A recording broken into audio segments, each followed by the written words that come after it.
I think አንድ ጭራቅ ነው ያለው እሱም 4 ኪሎ ነው ያለው ሰሜን ያለ ጭራቅ እኛና ልጆቻችንን በየመንገዱ ሲደፋ ይኖረው አጫሉን የበላው በቴን የበላው አንድ ጭራቅ ያብይ አህመድ የሚባል ጭራቅ ነው ከሰሜን የሚመጣ ጭራቅ የሚባለው እንግዲህ ምናልባት ከትግራይ ከአማራ ከነሱ እንደሚሉት አሁን ከኤርትራ እነዚህ ተባብረዋል የሚሉት ነገር አለ ካዋጣቸው ከተባበሩ የነሱ ጉዳይ ነው እሱ እኛ ግን ከኤርትራ በመለስ ያለው አትሊስት ኢትዮጵያዊው በአገሩ ጉዳይ ላይ በሚወጋቸው መንግስት ላይ ተባበር አለባቸው ብዬ አምናለሁ ሁሉንም የገደላቸው የዘር ማጥፋት ያከናወነባቸው የዘር ማጥፋት የጀመረባቸው ያልጨረሰበት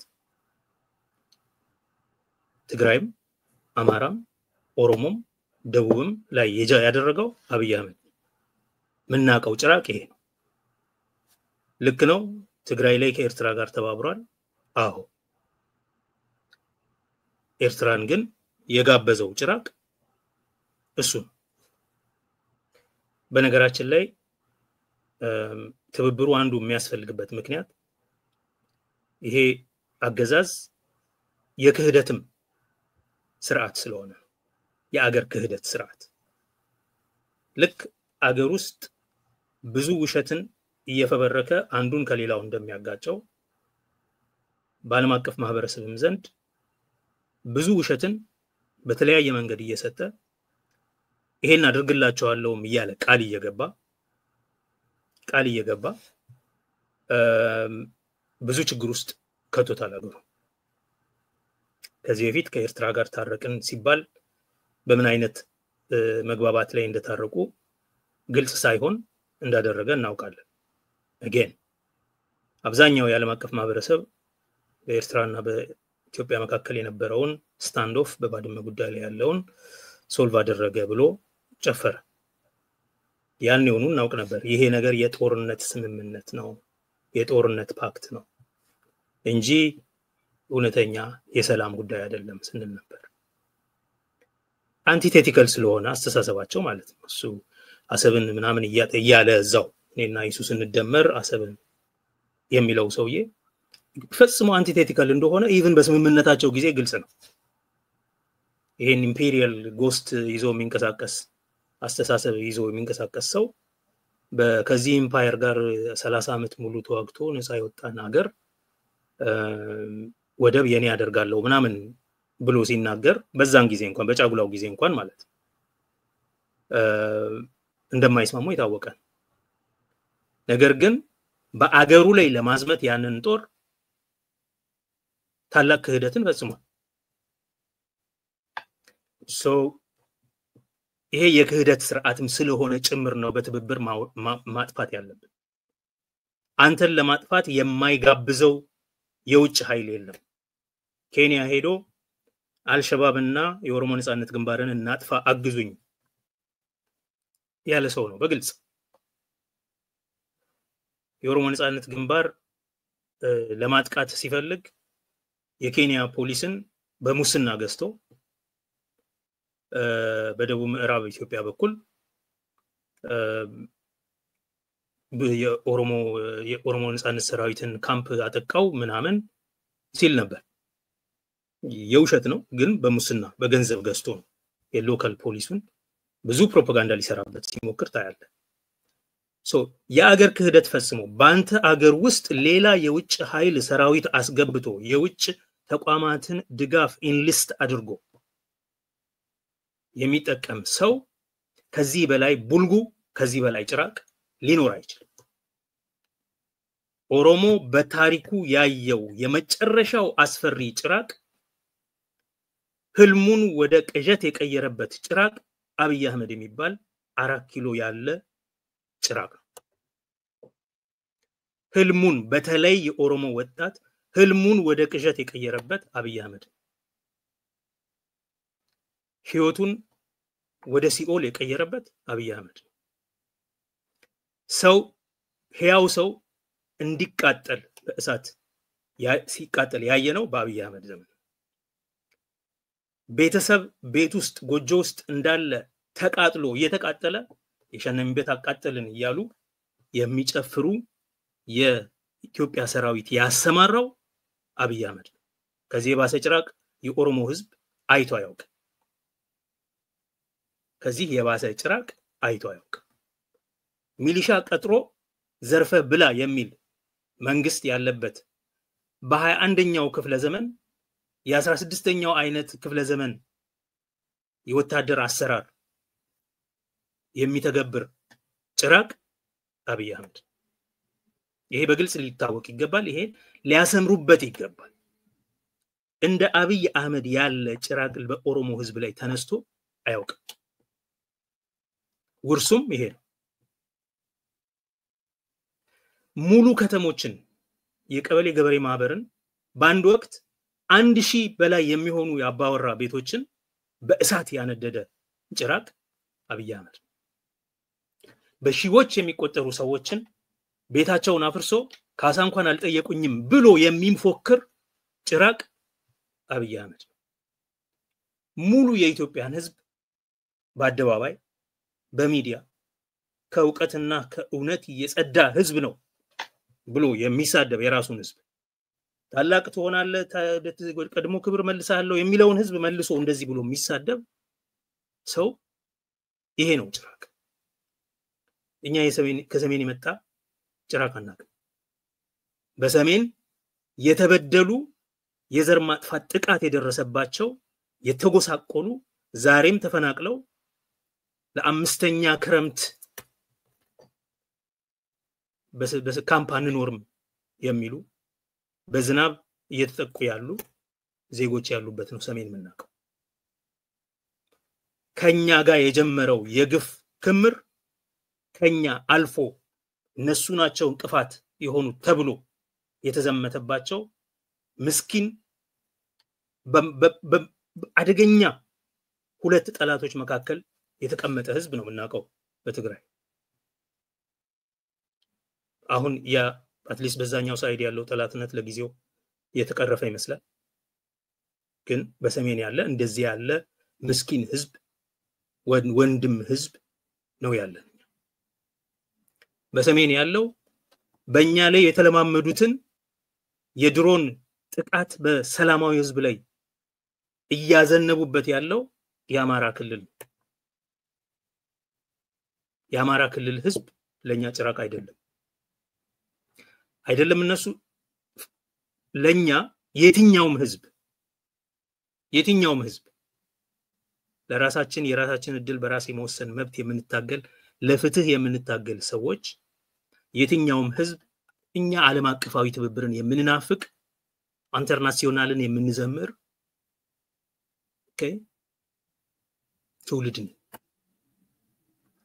እኛ የማንም አገር ህዝብ በግፍ እና በመከራ እንዲኖር አንፈልግም ማንም ሰው በግፍ በእብሪት እንዲገደል ማየት አንፈልግም የምንታገልበት መብት አለ መብታችንን ሊነጥቀን የሚመጣውን ግን እንመክታለን ከራሳችን ላይ እንመልሳለን የሚደረገው ትግል ይሄ ነው የመጣብንን ጥቃት እንመክታለን መብታችንን ለማስከበር እንጥራለን ሰላማችንን ለመፍጠርና ለመጠበቅ እንንቀሳቀሳለን ይሄን በመናደርግ ጊዜ የዓለም ግፉአን ሁሉ ወገኖቻችን እንደሆኑ እናያለን እንጂ ሊበሉን የመጡ ጭራቆች ብለን አናስብም በዛ ስሌት አንንቀሳቀስም የትኛውንም ህዝብ በዚህ አይነት አግባብ አናሰላም የህዝብ ጭራቅ የለው የፖለቲካ ኃይሎች በጭራቅነት አይመሰሉም ኢንፋክት በነገራችን ላይ ይሄ ጭራቅ የሚለው ቡልጉ ካባ የሚለው አነጋገር ምን ያስታውሳል እንደዚህ አይነት ዲሁማናይዚንግ ትሮፕ የሚያስታውሰን የቀንጅብ ይል የነበረውን ንግግር ዛሬ በእንደዛ አይነት ካጭ ሁሉ ጊዜ ስም አለ የቀንጅብ ጁንታ አሁን ደግሞ እንግዲህ የሰሜን ጭራቅ ፋኖቹን ምን ነበር የሚሏቸው ጃዊሳ ወዘተ እነዚህ ዲሁማናይዚንግ ቋንቋዎች ለተራውና ተርታው ህዝብ ማደናገሪያ ኦኬ ለትርክት ፈጠራ ለራሳቸው ዘመቻ ያገለግላቸው ይሆናል። በነገራችን ላይ ጁንታውም ጃዊሳውም የቀንጅቡም አሁን ደግሞ ጭራቁም ራሱ ብቻ እንባጅ የራሱን ሻዶዎች ነው የመነዘረ የሚበትን so we don't know a northern monster that is coming to attack us የለም ከሰሜን የሚመጣ ሞንስተር ጭራቅ የለም ጭራቁ እሱ በሁሉም ህዝብ ላይ ጭራቃዊ ተግባር የፈጸመው አብይ አህመድ እና የሱ ቡድን ትልቅ ቡድን እንኳን አይደለም በነገራችን ላይ አጠገቡ የሚውሉ ሰዎች ስለሚሆነው ነገር አያውቁ ብዙዎቹ ይሄንን ኢልኬሳም ታየም በግልጽ ነግረውናል ብዙ ሚኒስትሮቹ አያውቁ እና ይሄ ነው ምን ያለው ጭራቅ እና በሰሜን የሚመጣ ትብብር ቢተባበሩ ባይተባበሩ እንዲሁም እኛ ለመተባበር ከነሱ ጋር እንጓጓለን እውነተኛ ለሰላም የሚሆን ለፍትህ የሚሆን ትብብር ካስፈለገ ከነሱም ጋር እንተባበራለን አትሊስት ከኢትዮጵያውያኑ ጋር እንተባበራለን ይሄ በግልጽ ሊቀመጥ ይገባዋል እኛ እንደነሱ ነውረኞች ስላይደለን የውጭ ጠላት አንጋብዝም እሱም እንኳን ትክክል ነው ግን ቢያንስ እንዲህ አይባልም ለአባባል እንኳን ማለት ነው ከውጭ እርዳታ መጠየቅ ምናምን መብት ነው ለነጻነቱ የሚታገል ህዝብ ሁሉ የሚጠይቀው የሚያደርገው ነገር ነው የነጻነት ተዋጊ በክህደት አይከሰስም ከሌላ ሀገር እርዳታ ቢጠይቅ ግን እዛ ድረስ አንሄድም እኛ እርስ በርሳችን ቢያንስ በአንድ አገር ካርታ ውስጥ ያለነው ሰዎች አንድ ጠላት ስለሆነ እየዘመተብን ያለው ኃላፊነት በተሞላው መንገድ በመናበብ ይሄንን ማስወገድ ይገባል ሰሜንኞች እየተስማሙብን ነው የኦሮሞን መንግስት ሊወስዱ ስልጣን ሊነጥቁ ስልጣናችንን ነጥቀው ኦሮሞን ሊያደርጉ ነው እንደዛ ሊያደርጉ ነው የሚል የሴራ ትርክት አለ እኛን ሊያጠቃሚ መጣ ሰሜንኛ የለም የራሱን መብት ለመጠበቅ የሚንቀሳቀስ አለ ለዚህ ነው ከነዚህ ጋር እንተባበራለን የጋራ ግፍ ክምር ከራያችን ላይ እንንዳለን የማይስማሙ ግቦች እንኳን ቢኖሩ ስትራቴጂክ ጥቅሞች እንኳን ቢኖሩ እነሱን እንዴት እንደምናስተዳድር የምንዘይድበት ማዕቀፍ እንፈጥራለን የምንለው መፍጠርም አለብን ይሄ ደግሞ ትልቅ የፖለቲካ ብስለት ይጠይቃል አንዱ የኢትዮጵያ የፖለቲካ ምህዳር ዝግ መሆኑ አፈናው መብዛቱ ያደረገው ነገር የፖለቲካ ሊቃኑ የፖለቲካ ብስለት ፕራግማቲዝም ጥቅም ላይ ያተኮረ ስትራቴጂክ የሆኑ ጥቅሞች ላይ ያተኮረ ቅልጥፍና ማጣት የአመራር ብቃት እያነሰ መሄድ በሁሉም ዙሪያ የአመራር ብቃት በጣም ትልቅ ችግር ነው አብይን ያየ የኢትዮጵያ ህዝብ ሊያመርት የሚችለውን አመራር መገመት ይችላል ይሄ የአብይ ዘመን በራሱ ምን አይነት ኃይለኛ የአመራር ቀውስ ውስጥ እንዳለን የሚያሳይ ነው በአፈናም ይሁን በስደትም ይሁን በግድያም ይሁን በተለያየ መንገድ የአመራር ቀውስ ግን አጋጥሟል በዛ ሀገር ላይ ይሄ ዲክላይን ከኃይለ ማርያም ጊዜ ጀምሮ የታየ ነው መጨረሻ እንደዚህ አይነት አጭበርባሪዎች እጅ የመንግስት ስልጣን እንዲወድቅ ያደረገ ማለት ነው አንዱ ትልቁ የፖለቲካ ኃይሎች ሲተባበሩ የሚያደርጉት ነገር ይሄንን ብስለት ማምጣት እንደዚህ አይነት አመራር ማፍለቅ ከስትራቴጂክ ጥቅሞች አንፃር ለማይጣጣሙ ህልሞች ማዕቀፍ ማስቀመጥ እና ማሳደር የሚስማሙበት ላይ ግን አሁኑኑ መተባበር ቢያንስ መናበብ የሚለውን መስበክ ያስፈልጋል ይሄ የኦሮሞ መንግስት ስለሆነ ሰሜንኞች ሊነጥቁ እሱ አሁን አይ ቲንክ ያለፈበት ነው የኦሮሞ መንግስት እንዳልሆነ ሁሉም ሰው አውቋል ኦኬ ሰሜንኞች መተው ሊነጥቁ ሆኖ ያንን ስልጣንህን በእጅህ ያለውን ኖ ያየነው ስልጣን የለምኛ ደግሞም ለስልጣን አልታገልንም ለመብት ነው የታገልነው ስልጣን እና 4 ኪሎ መግባት ቢሆን ኖሮ እዛ ጋር ያበቃ ነበር ምንም ጥያቄ አይኖርም ነበር ሌላ የዘር ማጥፋት ጦርነት አይታወጅብንም ነበር ፍትህ ፍለጋ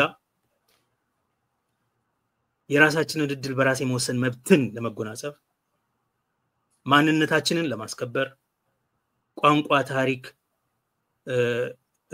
ልማዳችንን ለማስከበር በአገራችን ላይ የባለቤትነት መብት እንዲኖርን ለማድረግ ስለታገልን ያንን አላየንም ዛሬም እንኳን በምክክር ጉባኤው ዳያሎግ ኮሚሽን ምናምን በሚባለው ህገ መንግስት ለማሻሻል ሐሳብ ሲያቀርቡ እነዚህን መብቶች ለማጥፋት ነው እየተመካከሩ ያሉት ይሄ ቡድን ነው እንግዲህ ከሰሜን ጭራቅ እየመጣ ነው አንተን ሊበላህ ነው የሚለኝ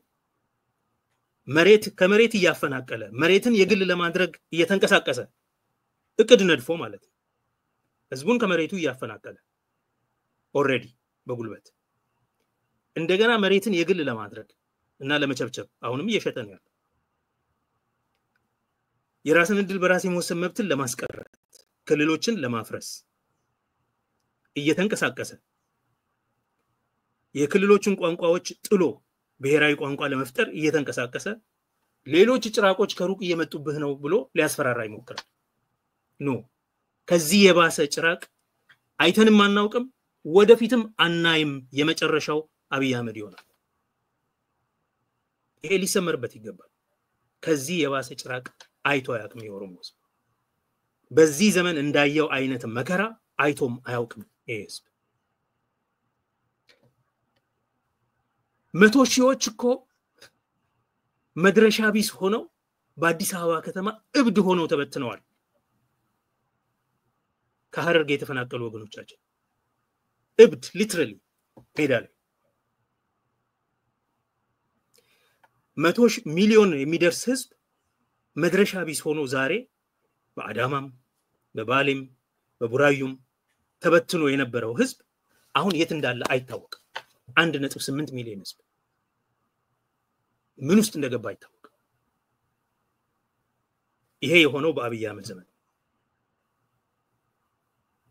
የኦሮሞ ሀብት የወርቅ ንግድ በግለሰቦች ቸብቻቢነት እጅ የገባ በውጭ መርሰናሪዎች እጅ የገባበት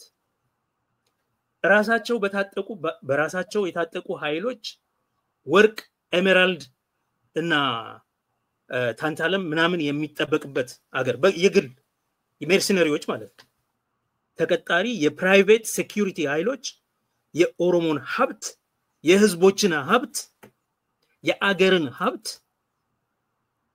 የሚበዘብዙበት እና አብይ አህመድ ወርቅ እንደማንኛውም ሰው ደግሞ እንደ ግለሰብ በኮንትሮባንድ ገዝቶ አቡዳቢ ላይ ለራሱ የሚያስቀምጥበት ብሔራዊ ባንክ አይገባም ዛሬ የሚበዘበዘው ወርቅ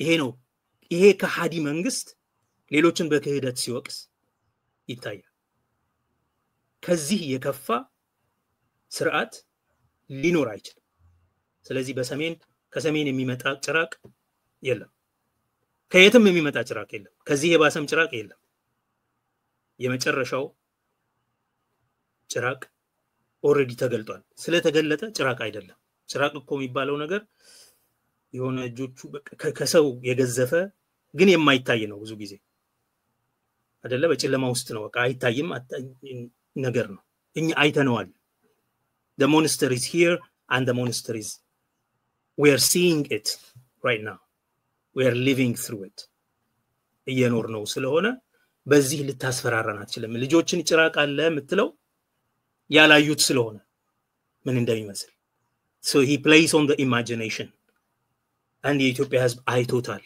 ያላየው አይነት መከራ የለም በዚህ ጊዜ ስለዚህ ሰሜን የሚመጣ ምንም ጭራቅ የለብንም ከነዚህ ኃይሎች ሁሉ ጋር ለመተባበር መናበብ ያስፈልጋል ብዬ አስባለሁ ከሌሎች የውጭ ኃይሎች ጋር የአጀንዳ አላይንመንት ማድረግ ያስፈልጋል ከውጭ ኃይሎች ጋር መናበብ አስፈላጊ አይመስለኝም እንደነሱ ክህደትን መፍጠር አያስፈልግም ግን የአጀንዳ አላይንመንት ዲፕሎማሲ ላይ የውጭ ጉዳይ ላይ የምታደርገው ነገር የውጭ ፖሊሲ ስትጽፍ ከሌሎች ሀገሮች ከጎረቤት ሀገሮች ጋር ኢንተረስቶች አላይን እንዲያደርጉ ማድረግ ነው አይደለም ቀጠናዊ ትብብርን በኋላ ስለሚጠይቅ እዛ ላይ እሱን እናደርጋለን አላይንመንት እናደርጋለን ፖሊሲዎቻችን የሚስማሙ እንዲሆኑ ከአካባቢያዊ ሰላም ለመፍጠር ጥቅሞቻችንን ለማራመድ እንዲያስችል ምን እናደርገዋል ወታደራዊ ትብብር ግን ለኔ እኔ እንደ አንድ ግለሰብ ፋርፌችድ ነው ብያምናለሁ ቢደረግ እንኳን በግልጽ የሚነገር ነገር አይደለም መሆን ያለበት ማለት ኤቲካሊ የሆነ እንደ ኮንስቲቱሽናል ሎ መምህር ማለት ነው የሆነ there has to be a parameter ብያምናለሁ በአደባባይ የምታደርገው አይደለም ከሆነ እንኳን ነገር ግን እኔ ቅድም እንዳልኩ ኃላፊነት የተሞላው አካሄድ ለመሄድ ብዬ እንጂ የነጻነት ትግል የሚያደርግ ማንኛውም ኃይል የውጭ እርዳታን ይጠይቃል በውጭ እርዳታ ኃይል ተንቀሳቅሶ ይዋጋል አስተባብሮም እንዲሁም ያሰማራል መብት ነው ይሄ ምክንያቱም አንተ እንደሆነ ድሮኑም አውትሎና አሸባሪ ምናምን ተብለ እየተመታህ ያለ ይሄ በዓለም ሁሉ የሚያሳየን ነገር ነው አሁን ኢራን ለፍልስጤም ይዋጋል ሂዝቦላ ለፍልስጤም ይዋጋል ፍልስጤም እነዚህን ሁሉ ተጠቀምክ ሊባል አይችልም ለምን ተጠቀምክ ሊባል አይችልም የህልውና ጉዳይ ስለሆነ ግን ዛም እንኳን ሳልደርስ እስቲ መጀመሪያ የውስጥ ትብብር ላድርግ አንደኛ በራሳቸው የኦሮሞ ፖለቲካ ፓርቲዎች መካከል ምክንያቱም አብይ የሚያደርገው ግጭት የሚፈበርከው በውስጥም በውጭም ነው እርስ በርስ እንድትጋጭ ያደርጋል አንድ ፓርቲ ውስጥ ኮሄረንስ እንዳይኖር ያደርጋል አንድ ህዝብ ውስጥ በተለያዩ ፓርቲዎች መካከል ኮሄረንስ እንዳይኖር ያደርጋል ከዛ በአንድ ክልልና በሌላው ክልል መካከል ግንኙነት እንዳይኖር ግጭት እንዲሰፋ ያደርጋል ከዛ እሱ ራሱ ደግሞ ከሌሎች ሀገሮች ጋር እየተጋጨ ይቀጥላል ሁሉ ጊዜ የሚያደርገው ነገር ማጋጨት ነው እኛ ይሄንን በማወቅ አንደኛ በውስጥ ጠንካራ የሆነ ትብብር ህብረት ያስፈልገናል በውስጥ እያንዳንዱ ፓርቲ ኢንፋክት ምናልባት መጨረሻ ላይ ያወራዋለሁ ብዬ ነው እንጂ መደረግ ያለበት ነገር ካለ በመጀመሪያ እያንዳንዳችን ወደ ውስጣችን ተመልክተን ውስጣችንን ጸጥ ረጭ ያለ ሰላም ያለበትና የተናበበ ማድረግ ያስፈልጋል ይሄ ማለት መደራጀት ማለት ነው ስርዓት ያለው መደራጀት ድርጅታዊ መዋቅራችን ስርዓት ሊይዝ ይገባል እና ስትራቴጂካሊ ነው ውስጡ ራሱ መጥራት ያለበት ማለት ነው ይሄን ከማድረጋችን በፊት ከማንንም ጋር ምንም ነገር ተናበን ማድረግ እንችላለን እርስ በርስ መናወቃችን እሱን ወደ ኋላ መጣበታለሁ ነገር ግን ቀጥለሽ እንዳላቋርጥ ያልጨረስከው ነገር ካለ እንድትጨርስ ነው የሚቀጥለው ክፍል ላይ የአገራዊና ቀጠናዊ ትብብሮች ምን እንደሚመስሉ ልጠይቅህ ብዬ ነው እዚህ ላይ ያልጨረስከው ነገር ካለ እንዳላቋርጥ አይ ቀጥልና ከዛ የቀረውም ካለ በዛው ጨምርበታል መልካም እንግዲህ መጨረሻ ላይ አሁን የጠየቅኩ ጥያቄ የነሱ ፕሮፓጋንዳ በቅንነት የዛን አገር ጉዳይ ለሚያስቡ ዜጎች የሚከብድ ነገር እንዳይሆን ግልጽ ያልሆነላቸው ሰዎች ካለ ያንን እንነጋገር ብለን ነው እንጂ የነሱን ቋንቋ ያነሳ ጭራቅንም ቢሆን የነሱ ያመጡት የፖለቲካ ቮካቡላሪ እነሱ በግልጽ እየተጠቀሙት ያሉት በመንግስት መዋቅር ውስጥ በግልጽ እየተጠቀሙ ያሉት ለሰዎች የሚናገሩት ፋርሴ ብላ ያሰማሩ በዩቲዩብ በምን ያወሩ የሚውሉት ነገር ያነሳ ወደ ሶስተኛው እና ወደ መጨረሻው ክፍል እንተላለፍ ከሙዚቃ ሽግግር በኋላ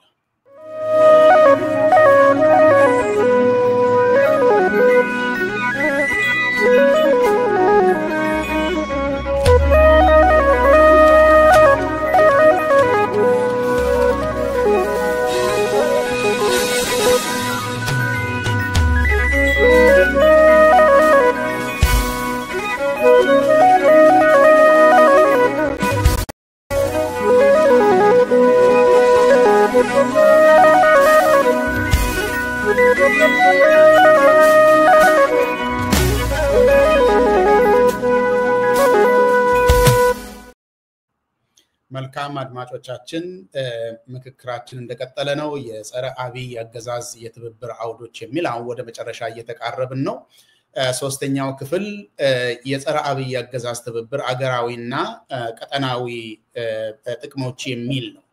አሁን እንግዲህ ጸግሽ መጀመሪያ ላይ ለምን መተባበር እንደሚያስፈልግ ሰፋ አድርገ አንስተሃል። ከዛ በኋላ ጥቅሞቹ ምንድናቸው፣ ተግዳሮቶቹስ ምንድናቸው የሚለውን በመጠኑ ፈትሻል። አሁን እስኪ ወደ አገር ደረጃ ስናየው በአገር ደረጃ ስናየው በቀጠናም ደረጃ ስናየው ማን ከማን ጋር ለምን ጉዳይ ይተባበር የሚለውን ምሳሌ እየወሰድክ አንዳንድ ነገሮችን እንድትመልስልኝ ነው።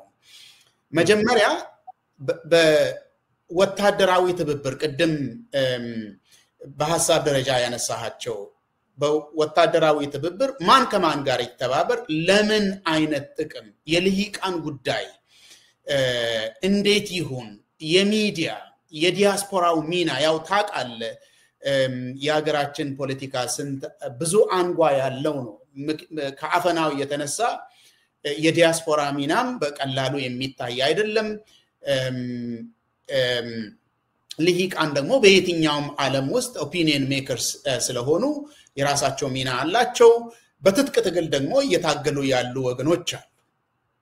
አሁን እስኪ መጀመሪያ እንድትመልስልኝ ወይ ሐሳብ እንድትሰጠኝ የምፈልገው ማን ከማን ጋር ይተባበር፣ ለምን ዓላማ የሚለውን በኋላ ላይ ግቦቹንና ጥቅሞቹን በኋላ ላይ እናነሳለን። አሁን ማን ከማን ጋር እስኪ ባለው ተጨባጭ ሁኔታ በአገር ደረጃ በቀጠናዊም ቅድም ነካክተሃል፣ እኔ ነኝ ያቆምኩ፣ ምን አይነት ትብብር ማን ከማን ጋር ለምን ዓላማ ይኖር ነው የምትለው?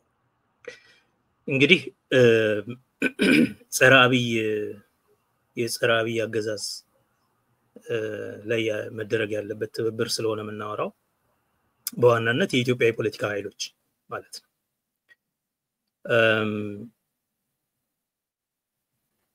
የፖለቲካ ምህዳሩ ሙሉ በሙሉ በመዘጋቱ የተነሳ በሙሉ ሌሎች የፖለቲካ ኃይሎች በሙሉ ተቃዋሚ የሚባሉት ሁሉ ወይም ተፎካካሪ እነሱ እንደሚሉት ሁሉ ከፖለቲካ ምህዳሩ ውጪ ናቸው። ስለዚህ እነዚህ ሁሉ ኃይሎች ይህን ስርዓት ከማስወገድ በቀር ምንም አይነት ተስፋ እንደሌለ ከተረዱ ዘን መተባበር ያለባቸው የኢትዮጵያ የፖለቲካ ተቃዋሚ የፖለቲካ ኃይሎች ሁሉ ናቸው ማለት ነው በዋናነት። ይህ ማለት ቀደም ሲል ከጠቀስኳቸው የኦሮሞ፣ የአማራ፣ የትግራይ፣ የሶማሊ ወዘተ ባሻገር ሌሎቹም በኢትዮጵያ ውስጥ ያሉ በምህዳሩ ውስጥ ያልታቀፉ የተቃውሞ እንቅስቃሴ ማድረግ በአፈና ምክንያት ያልቻሉ እነዚህ ሁሉ ትብብር፣ ቅንጅት፣ መናበብ ሊያደርጉ ግድ ይላል። ይሄንን ማድረግ ጊዜው የሚጠይቀው ፖለቲካዊ ብስለት ነው። የፖለቲካ ኃይሎች ምን ማለት ነው? የፖለቲካ ፓርቲዎች፣ የትጥቅ ትግል የሚያካሂዱ ኃይሎች ወዘተ ማለት ነው። ከዚህ ባሻገር እነማን ናቸው ከተባለ ስም መጥራት ይቻላል ማለት ነው። እንግዲህ የፖለቲካ ፓርቲዎቹን ዘርዝሮ መጨረስ አይቻልም፣ ግን ብዙ እንዳሉ እናውቃለን። አሁን በቅርብ አንድ አብሮነት ምናምን የሚል የትዕይንት የቨርቹዋል ትዕይንት ያደረገ አንድ ቡድን ነበር አይደለ? እሱ አንዱ ምሳሌ ነው። እንዴ ነው ምን ያህል ኃይሎች እንዳሉ ማየት የምትችልበት ነው። ከዚህ በፊት ትግራይና የኢትዮጵያ መንግስት በሚዋጉ ጊዜ ትግራይም ያለበት አጋርነት ዩናይትድ ፍሮንት የሚባል አንድ ግንባር ለመፍጠር ተሞክሮ ነበር። ያ ግንባር አልፈረሰም፣ ግን ትግራይ የሰላም ስምምነት ከኢትዮጵያ መንግስት ጋር ስላደረገ የፕሮቶኮሉ ግድ ይለዋል ከኛ ጋር ምንም አይነት ኮንታክት እንዳይኖረው ማለት ነው። ፕሮቶኮሉ ስለሚያስገድደው የስምምነቱ ፕሮቶኮል ከነዚህ ጋር እንዳይገናኝ አድርገው ስለሆነ ያስገቡት የትግራይ ኃይሎች ከዛ ግሩፕ እርቀዋል። ነገር ግን አደረጃጀቱ አለው ዩናይትድ ፍሮንት፣ እሱ አንድ ምሳሌ ነው። እኔም አባል የሆንኩበት በአሜሪካን ሀገር ተመዝግቦ የሚንቀሳቀስ የብሔሮች አጋርነት ሶሊዳሪቲ ኦፍ ኔሽንስ ኦፍ ኢትዮጵያ የሚባል እንደዚሁ አንድ የሆነ አደረጃጀት አለ። ይሄ ሲቪክ አሶሲዬሽን ነው። ናው በኢትዮጵያም ውስጥ ከኢትዮጵያም ውጪ ብዙ ሲቪክ አሶሲዬሽንስ አሉ። እነዚህ ይሄንን አፋኝ ስርዓት ከጫንቃቸው ላይ ለማስወገድ የሚያስችል በየዘርፋቸው ሲቪክ ማህበረሰብ አካላት የፖለቲካ ተሳትፏቸው ውስን እንደሆነ እናውቃለን። የመብትና የሰብአዊነት ስራቸው ግን ትልቅ ነው። ስለዚህ እነዚህን በሚያካሂዱ ጊዜ ድምጻቸውን ከፍ ማድረግ ያስፈልጋል። አጀንዳዎችን ማቀናጀትና ማናበብ ግዴታ እንዳለባቸው ሊያውቁ ይገባል። ምክንያቱም ጦረኛ የሆነ በጦርነትና በጉልበት የሚያምን ስርዓት በሙስናና በመግዛት በሚያምን ስርዓት ውስጥ የሚንቀሳቀሱ የሲቪክ ቡድኖች ምን አይነት እንቅስቃሴ ቢያደርጉ ውጤታማ እንደሚሆኑ ለነሱ ማስተማር አያስፈልግም፣ የሚረዱ ይመስለኛል። ሚዲያዎች አሁን በተለይ ብዙ ይሄ መንግስት የሚታገለው የሚዋጋው በመከላከያ ኃይል ብቻ አይደለም፣ በብልጽግና ካድሬዎች በኩል ብቻ አይደለም፣ በሚሊሻ በኩል ብቻ አይደለም፣ በቢሮክራሲው በአስተዳደር ተቋማቱ ብቻ አይደለም። የሚዲያ ሰራዊት ብሎ በሚያሰማራቸው በኮንቬንሽናል ሚዲያም በማህበረሰባዊ ድረገጾችም በማህበረሰባዊ የመገናኛ አካላትም መድረኮችም ፕላትፎርሞችም ላይ ነው። ስለዚህ በተለያዩ የሶሻል ሚዲያ ፕላትፎርሞች ዩቲዩብ፣ ቲክቶክ፣ ፌስቡክ፣ ትዊተር ስፔስ፣ ክለብ ሃውስ የመሳሰሉ ፕላትፎርሞች ላይ እንደዚሁም በሳተላይት በሚተላለፉና በሌሎች የሚዲያ አውታሮች ላይ በሰፊው ጦርነቱን ያካሂዳሉ። ጦርነት ያውጃሉ፣ ጦርነት ያስፈጽማሉ፣ ድልን ይነግራሉ ቀድመው። ይሄን ከተረዳን አይ ቲንክ ተመጣጣኝ የሆነ ምላሽ በዚህ ረገድ ያስፈልጋል ማለት ነው። and በዘመነ ኢንተርኔት ይሄንን ማድረግ ከሁሉም ቀለል ያለው ተግባር ነው። ይሄንን ማናበብ መቻል በደንብ ይቻላል ብዬ አምናለሁ። የነሱን አጀንዳ ኦቨርዌልም ማድረግ ይቻላል ብዬ አምናለሁ። ስለዚህ የሚዲያ ተቋማት again መናበብ፣ መደማመጥ፣ መረጃ መለዋወጥ እና እነዛን የሚገኙ መረጃዎችን ዌፐናይዝ ተመሳሳይ በሆነ መንገድ ተቀራራቢነት ባለው መንገድ የኛን ሎካል ሁኔታ በሚመለከት መንገድ ተዋውሶ መጠቀም አስፈላጊ ነው ብዬ አምናለሁ። ምክንያቱም አጥቂው አንድ አይነት ስለሆነ፣ ስልቱ አንድ አይነት ስለሆነ፣ አካሄዱ አንድ አይነት ስለሆነ፣ ግቡም አንድ አይነት ስለሆነ ያንን ለመቃወም መጨመር ያለብን የኛን አካባቢያዊ ዳራ ሎካል ኮንቴክስት ብቻ ነው። ከዚህም ማለፍ አለብን። አሁን ስንናበብ ስለኛ አካባቢ ብቻ ስላለው እውነት ስለተነገረ በአንድ ሚዲያ ላይ እሱን ይዘን ብቻ መጮህ አይደለም። ስለሌላው አካባቢም ችግር መናገር ያስፈልጋል። ይሄን እስካላደረግን ድረስ ሁሉ ጊዜም አብይ ያሸንፋል። በትግራይ ጦርነት በሚካሄድ ጊዜ ስለ ትግራይ ስንናገር የጁንታ ፕሮፌሰሮች የወያኔ ምናምን ፈረሶች ነሽመልስ ሲሉ ነበር።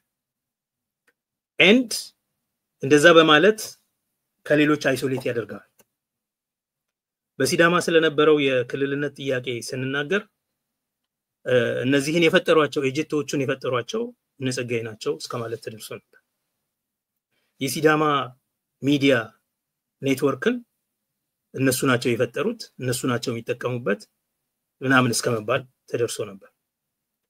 ያ እንዳይሆን ምናደርገው ነገር የጋራ ኢፍትሃዊነትን ምንጋፈጥ ከሆነ አይ ቲንክ በሌሎች አካባቢዎች የሚደረጉ ጉዳዮችንም የተጣራ መረጃ ባለን መጠን ሁላችንም እኩል ለህዝብ ማድረስ ተገቢ ነው ብዬ አምናለሁ።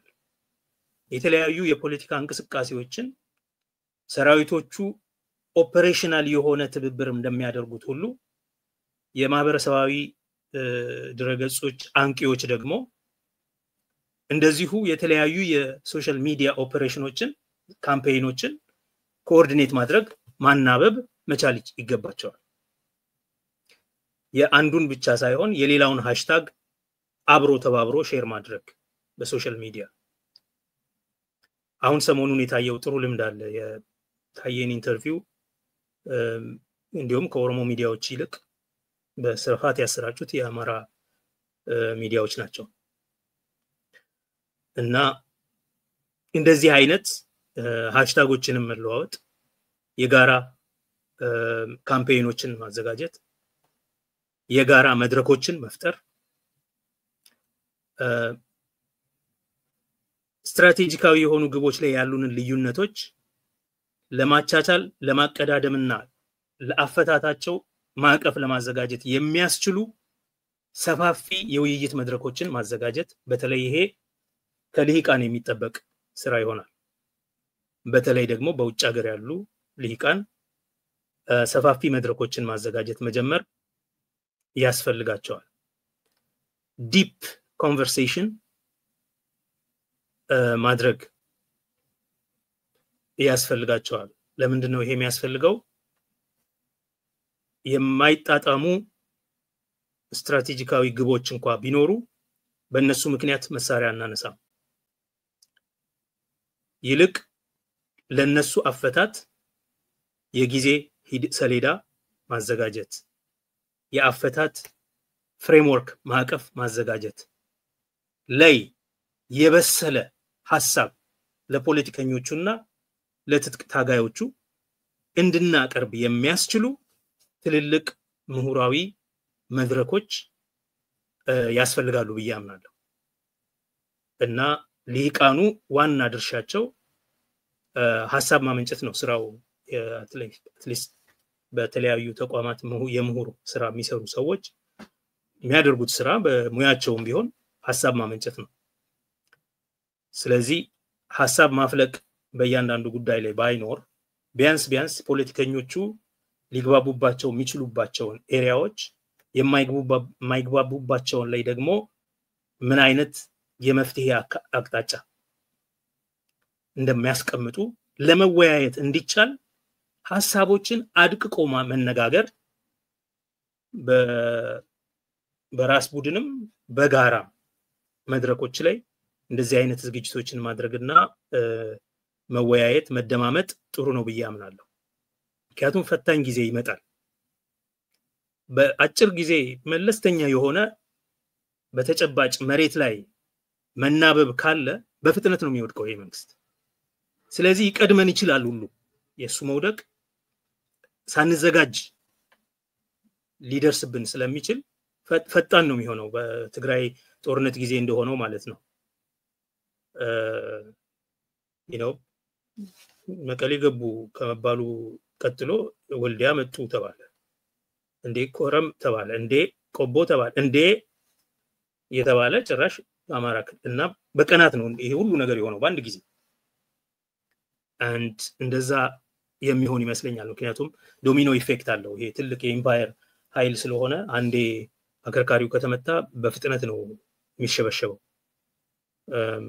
እንዳልከው ደግሞ የተቀባይነት ማጣት ቀውሱ ዲፕ ነው። ሙሉ በሙሉ በመጀመሪያው ሰሞን የነበረው የማጭበርበር ንግግር ያሰባሰበው ኃይል በሙሉ ተበትኖ የለም እዛ አካባቢ ውስጥ እሱ ጋር ያሉት ሰዎች ራሳቸው እንኳን አይቀበሉትም። ቅድም እንዳልኩ እንደ ትራምፕ ይፈሩታል። ያው ዳዲ ምናምን ይላሉ፣ አብቹ ምናምን ይላሉ እንጂ እዛም ውስጥ የለው። ስለዚህ ፈጣን ነው አወዳደቁ። የደርግም ጊዜ እንደዚህ ነው የሆነው። ለረጅም ጊዜ ግዙፍ የሆነ ሰራዊት ይዞ ምናምን ስለነበረ አንድ እንደዚህ ትልልቅ ኃይል ሲወድቅ አወዳደቁ በጣም ፈጣን ነው የሚሆነው። ኢንስታንትሊ ነው በቃ እንደሌለ የሚሆነው። ስለዚህ ብዙ ጊዜ የኢትዮጵያ የፖለቲካ ሊቃን ሁሌ አብዮት እየቀደማቸው ነው ሳይዘጋጁ የተሻለ ድርጅት ያለው ቡድን ሁሉ ጊዜ ቀልጠፍ ብሎ ስልጣን የሚረከቡ። በደርግ እንደዛ ነው የሆነው፣ በአብይም እንደዛው ነው የሆነው። የተሻለ መዋቅር ያላቸው ኮሎኔሎች ናቸው የነጠቁት ህዝቡን ቀደም። ለዚህ ምሁራኑ ከወዲሁ ሐሳቦችን ማደራጀት ማቀዳደም እና ለማይግባቡቱ ህልሞች መፍቻ የሚሆን ፍሬምወርክ ማስቀመጥ የጊዜ ሰሌዳ ማበጀት እንደዚህ አይነት እርምጃ መውሰድ ፍኖተ ካርታ የሚለው ቃል አሁን በጣም ስሙ ተበላሽቷል ቆሽሿል ግን ያው ፍኖተ ካርታ የሚመስል ነገር ሮድማፕ ማዘጋጀት ያስፈልጋል አሁን እንግዲህ እንደዚህ ሲባል ሁሉም የየራሱን ፍኖተ ካርታ የየራሱን ዶሴ ይዞ ደግሞ ይሄንን እንትና ካልተቀበሉ ብሎ ያውጃል ወይ የራሱን ይዞ በቃ ይሄ ነው ያለው በዚህ መንገድ እንሂድ ኑ እናንተም የማለት ሽቅድምድም አለ እንደዛ አይነቱ የትም እንደማያደርስ ያው በተደጋጋሚ ታይቷል የሸፍጥ ፖለቲካ ነው የሚሆነው እንደዛ አይነቱን ሸፍጥ አቁመን የምር የሰከነና የበሰለ ፖለቲካ ለማድረግ እንዲቻል ይሄን ማድረግ ያስፈልጋል ማን ከማን ጋር ይተባበር ላልከው በዋናነት አሁን የትጥቅ ትግል እየተካሄደባቸው ያሉ ትልቅ የትጥቅ ኃይል ያላቸው ሶስቱ ክልሎች አሉ ከዛ ባሻገር ሌሎችም ጋር የትጥቅ ትግል የሚካሄድባቸው አሉ እንደዚሁ ብዙ አክሽን የማይሰማባቸው ማለት ነው አሉ በዋናነት የፖለቲካ ፓርቲዎቹ ሁሉ ሀገር ውስጥ ያሉም ውጭ ሀገር ያሉም ከፖለቲካ ምህዳሩ ውጭ ያሉ ሌሎችም ተቃዋሚዎች በፖለቲካ ምህዳር ውስጥም ያሉ ፓርላማ ውስጥም አለን የሚሉ ካሉ እና አይ ከዚህ መንግስት ጋር መቀጠል አንችልም ካሉ they are welcome እነዚህም ጭምር ኢንፋክት ተጠቅማሉ እነሱ የውስጥ መረጃ ስላላቸው እነዚህ መተባበር አለባቸው የሲቪክ ማህበረሰብ አካላት በአገር ውስጥ ያሉትም በውጭ ሆነውም የኢትዮጵያ ጉዳይ ላይ የሚሰሩ እንደዚሁ መናበብ ያስፈልጋቸዋል የጋራ ፕላትፎርም በመፍጠር ረገድ እነዚህም I think ውይይት በማድረግ ረገድ የተለያዩ ኤሪያ በሚሰሩባቸው ኤሪያ ላይ ማለት በመሬት ማኔጅመንት ይሁን በዲሞክራሲ ግንባታ ይሁን በሰብአዊ መብት ይሁን በሰብአዊነት ይሁን በህፃናት መብት ላይ ይሁን በሴቶች መብት ላይ ይሁን ብቻ በምንም ላይ ይስሩ እነዚህ የሲቪክ ማህበረሰብ አካላት በእነሱ አካባቢ ያለውን የፍትሃዊ ሁኔታ ለመቀየር ምን አይነት እርምጃ መወሰድ አለበት የሚለው ኢምፖርታንት ስለሆነ ጠቃሚ የግድ ስለሆነ በዚህ ላይ ፕላትፎርሞች እያዘጋጁ የፖለቲካ ፓርቲዎችንም አጀንዳ ላይ እንትን ሐሳብ ማስቀመጥ ያስፈልጋቸዋል እነሱ መተባበር አለባቸው ይሄ ከኦሮሚያም ከኦሮሚያ ውጭ ያሉትንም ሌሎችንም ሁሉ የሚመለከት ነው የሚዲያዎቹን ቀደም ብዬ ተናገር ያለው ሚዲያዎቹ ማአት መንገድ አለ ሊተባበሩበት የሚችለው አንደኛ አጀንዳ በማናበብ እና በማቀናጀት ሁለተኛ ካምፔይኖች ዘመቻዎችን በጋራ በማካሄድ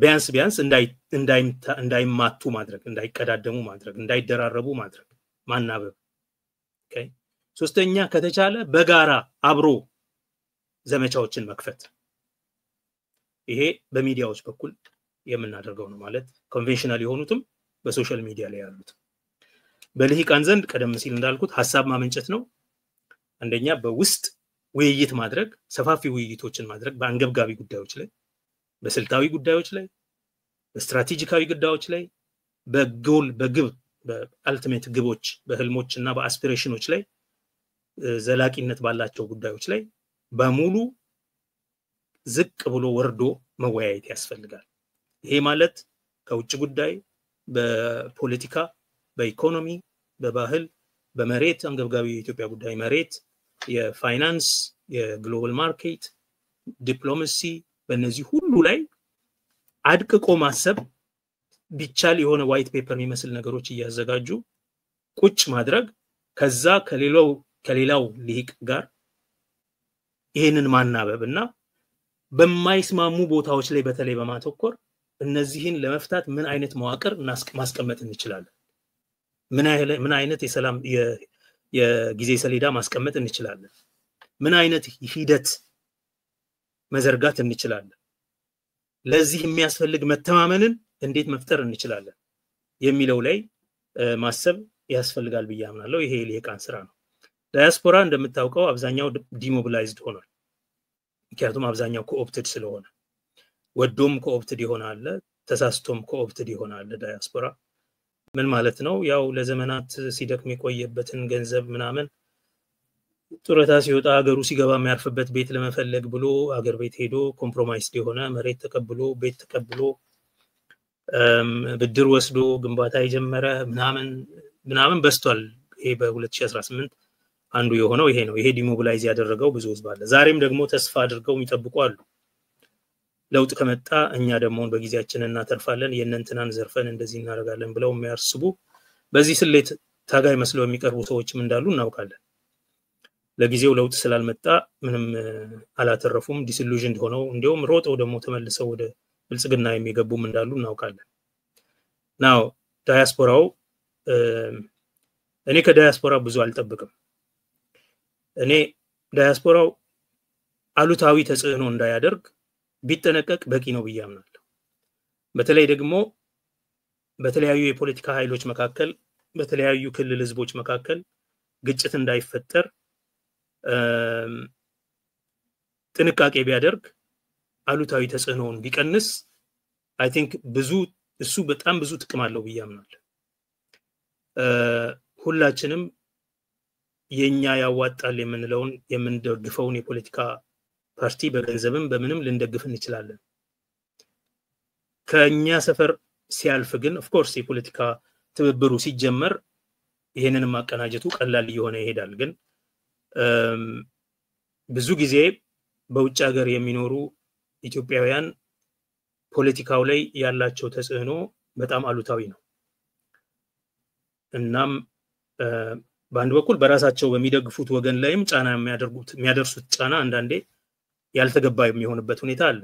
የፖለቲካ ኃይሎቹን ተጨባጭ ሁኔታ ካለመረዳት ይሁን ወይንም ደግሞ የገንዘብ አቅም ስላላቸው ተጽዕኖ ማሳደር ይገባናል ብለው ከማመን ይሁን የራሳቸው የቆየ ኢዲዮሎጂካል ኮሚትመንት ስላላቸው ያ በቀጥታ በተግባር ሊተገበርልኝ ይገባል፣ ምክንያቱም እኔ ገንዘብ እየሰጠው ነው፣ ዲፕሎማሲያዊ ድጋፍ እያደረኩ ነው፣ አድቮኬሲ እየሰራው ነው ብለው የሚያምኑ ኃይሎች ስላሉ በዛ መንገድ የራሳቸውን ደግፈዋለን የሚሉትን ኃይል ላይ ያልተገባ ጫና ሲያሳድሩ ይታያል። በሌላ በኩል ደግሞ የነሱ የሚደግፉት ቡድን ከሌሎች ጋር ሊያደርግ ላለው ትብብርም እንደዚሁ እንቅፋት ሲሆኑ ይታያል። ስለዚህ ያ ብቻ ሳይሆን በተጨባጭ መሬት ላይ ህዝብን በህዝብ ላይ ከሚያነሳሳ ነገር መቆጠብ ያስፈልጋል ብዬ አምናለሁ። ብዙ ጊዜ እንደዛ አይነት ሚና ስለነበረው ኢን ሾርት ዳያስፖራው አንዱ ችግሩ አለመተባበሩ አለመደራጀቱ ነው። ያደረጃጀት ችግር አለው። የማህበረሰብ ማህበሮች ማለት የኢትዮጵያ ማህበረሰብ የኦሮሞ ማህበረሰብ ምናምን የምትላቸው በውጭ ሀገር ያሉት ጋር ስትሄድ የምታየው አንዱ ያደረጃጀት ችግር ነው። ራሱ በውስጡ ኮሄረንስ አለመኖሩ ብዙ ችግር እንዳለው የታወቀ ነው። በዛ ምክንያት የሆነ ኮሄረንት የሆነ ቮይስ ላይኖረው ይችላል። ተፈጥሯዊ ነው ደግሞ ያ ቢኖርም አሁን አትሊስት ትብብር በሚያስፈልግ ጊዜ ትብብርን የሚጎዳ አሉታዊ ተግባር ከማድረግ መቆጠብ በጣም ትልቅ ሰርቪስ ነው ብዬ አምናለሁ።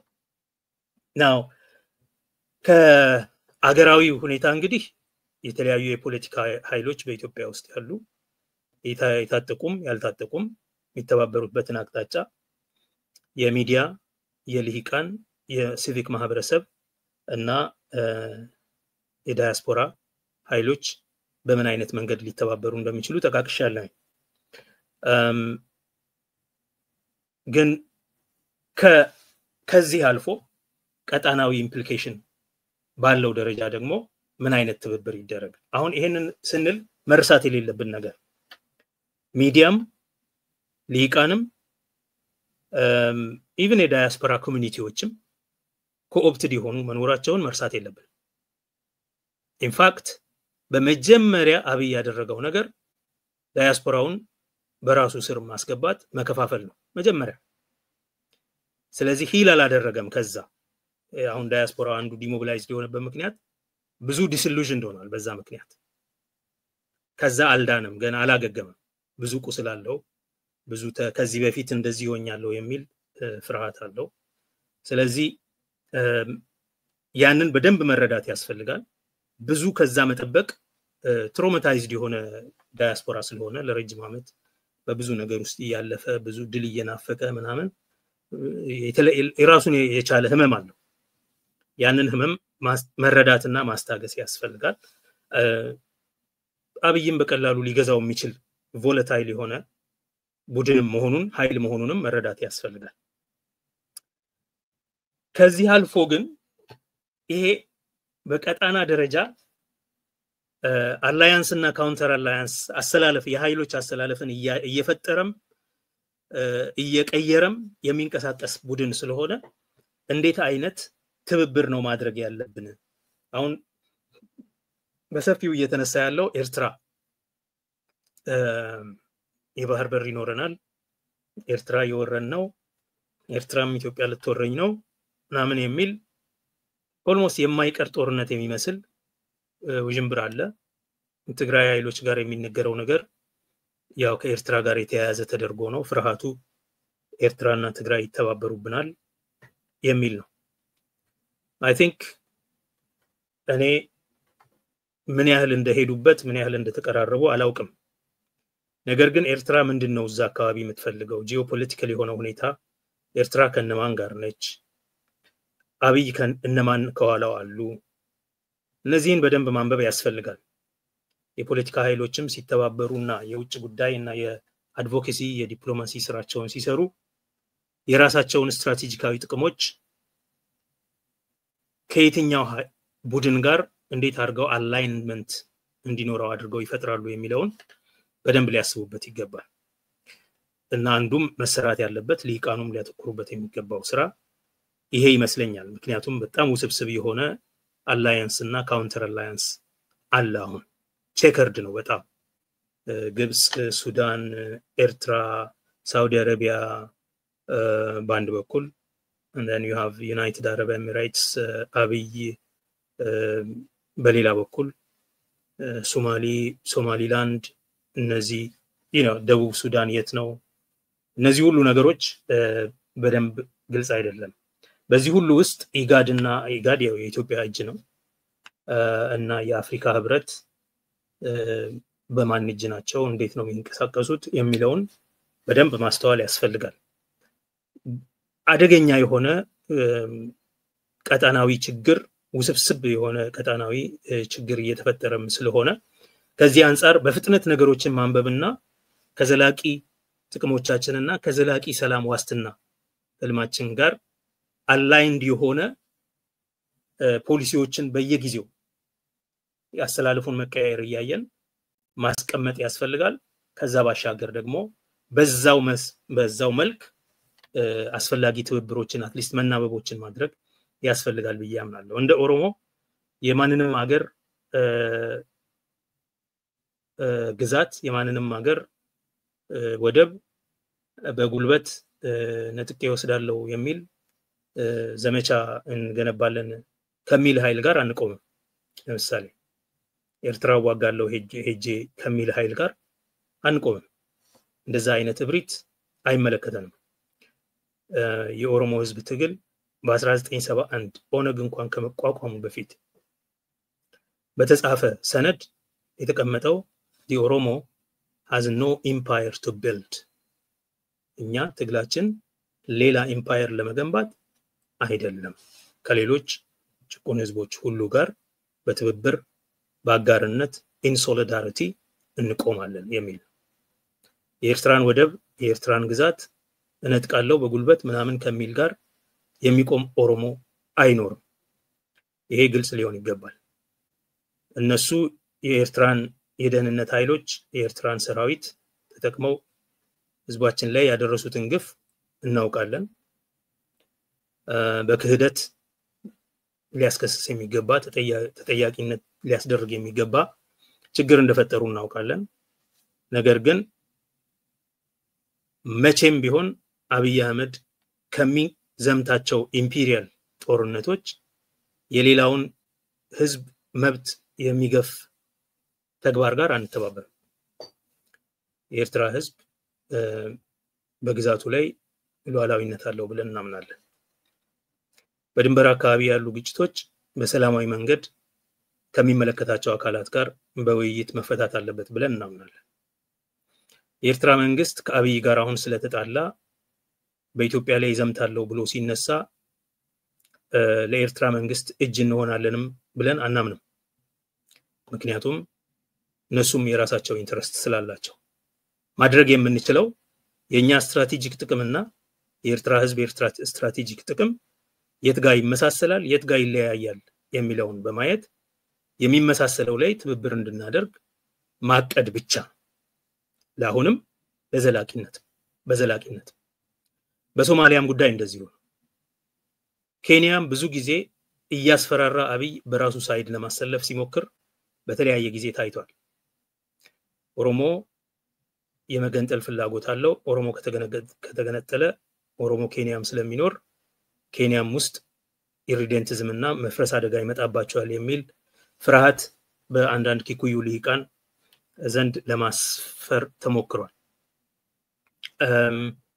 I don't think ያ የሚሰራ አይመስለኝም። አሁን ያ እንዳይሆን I think at least በኦሮሞ በኩል ኬንያ መንግስት ምንም ምን ገነባው ኢምፓየር እንደሌለን ከነሱ አገራዊ ድንበር ጋር ጉዳይ እንደሌለን ለነሱ ማረጋገጥ ያስፈልጋል። ነገር ግን አርብቶ አደር ህዝብ በከፊል አርብቶ አደር ህዝብ ስለሆነ ቦረና አካባቢ የሚኖረው ህዝብ ድንበር ላይ ያለው ህዝብ ያ ህዝብ ደግሞ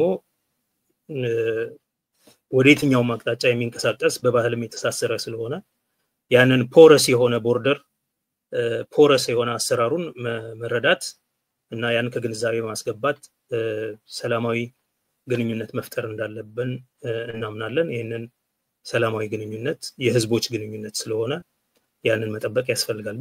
በሶማሊላንድም እንደዛው ሶማሊላንድን እውቅና የመስጠት ያለ መስጠት ጉዳይ ከዘላቂ ብሔራዊ ጥቅማችን ጋር የተያያዘ ነው የሚሆነው። ከዓለም አቀፍ እውቅና አሰጣጥ ጋር የተያያዘ ነው የሚሆነው። ስለዚህ ሶማሊላንድንም የሶማሊያንም ወደቡንም ሆነ ሌሎቹንም በአብይ አህመድ የኢምፔሪያል ሚሽን ውስጥ ምንሳተፍ አንሆንም። ወደብ ያስፈልገናል። ፕሮባብሊ ከሶማሊላንድ ወይም ከሶማሊያ ወይም ከኬንያ ወደብ ያስፈልገናል አንድ ቦታ ላይ። ያ የሚሆነው በሰላማዊ መንገድ በመደራደር የምንሰጠው ነገር ካለ አይተን ምንቀበለው አይስበን ምንከፍለው ነገር ካለ ያንን ከግንዛቤ ከተን የምንፈጽመው ነገር ነው የሚሆነው። አሁን ባለው ሁኔታ ግን ከነዚህ ኃይሎች ጋር ተባብረን የሀገራችንን ህዝብ ለሞጋትም ከነዚህ ኃይሎች ጋር ተባብረን በእነዚህ ህዝቦች ላይ ከመንግስት ጋር ተባብረን በእነዚህ ህዝቦች ላይ የምንዘምትበትም ምክንያት የለም። ግን ከጥቅማችን አንፃር በሂደት በየጊዜው የምናየው የምንገመግመው የምናሻሽለው ጉዳይ ይሆናል ማለት ነው። so ከሁሉም በሱዳንም ቢሆን በደቡብ ሱዳንም ቢሆን እንደዚሁ ማለት ነው። ብዙ ሁኔታዎች አካባቢው ሜርሲነራይዝድ ስለሆነ ብዙ ሜርሲነሪዎች ስላሉ የአብይ መንግስት ራሱ ሜርሲነሪ ስለሆነ ዓለም አቀፍ ከፋዮች ያሉበት አካባቢ ስለሆነ ትልልቆቹ የዓለም ኃይሎችም አይናቸውን ጂኦፖለቲካሊ አይናቸውን የሚጥሉበት አካባቢ ስለሆነ ያንን ኢንተርናሽናል ሜርሲነሪ ሩት ማድረግ በጥንቃቄ ማየት ያስፈልጋል። የነሱንም የዓለም አቀፍ ኃይሎች ኢንተረስት ምንድነው የሚለውን የትራምፕ ዘመን አይሆፕ አጭር ነው፣ ግን በሱ ዘመን በተለይ ብዙ ከባባድ ነገሮች ሊነሱ ስለሚችሉ በጥንቃቄ ማየትና ከነሱ ጋር የኛ ኢንተረስት እንዴት ይናበባል እንዴት ይጣረሳል የሚለውን ሁሉም ልሂቃን የሁሉም ወገን የሁሉም የፖለቲካ ኃይሎች በደንብ ቢያስቡበት ያስፈልጋል። አገር ቤት ያሉትም እነመረራም ጭምር ማለት በደንብ ሊያስቡበት ይገባል። ምክንያቱም በጣም ተለዋዋጭ የሆነ ሁኔታ ስለሆነ በየውጭ ጉዳይ ምን አይነት ነው ምን መሆን ያለበት የሚለው ላይ በደንብ ሊያስቡበት ይገባል ብዬ አምናለሁ።